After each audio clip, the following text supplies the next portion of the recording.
काही ठिकाणी थोड्या अशा तक्रारी आलेल्या आहेत की गाव पातळीवर जी यादी प्रसिद्ध झालेली आहे त्यामध्ये कमर्शियल बँकेचे जे NPAचे अकाउंट्स आहेत त्याची रक्कम चुकलेली आहे। तर याबाबत मी शेतकऱ्यांना आश्वासित करू इच्छितो की याबाबत तुम्ही चिंता करू नका। आपण आपल्या बँकेच्या ब्रांचमध्ये जाऊन तपासावे।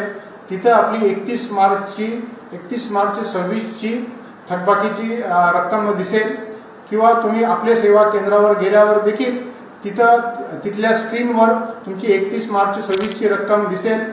ती रक्कम बरोबर असल्यास तुम्ही आधार ऑथेंटिकेशन करावे।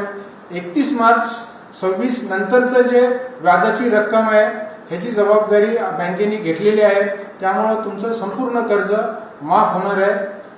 आणि ह्या उपरक्ष कोणत्या शेतकऱ्यांना काही इतर अडचण असली, जसं त्याचं नाव चुकलेलं आहे किंवा आधार नंबर चुकलेला आहे किंवा खाते क्रमांक चुकलेला आहे, तर त्यांनी पोर्टलमध्ये ग्रीव्हन्स रेज करावं, जेणेकरून त्यांची तक्रार जिल्हाधिकाऱ्यांकडे जाईल आणि जिल्हा लेवलच्या समितीमार्फत त्या सर्व तक्रारीचे चौकशी होऊन त्याला लेखी उत्तर दिले जाईल।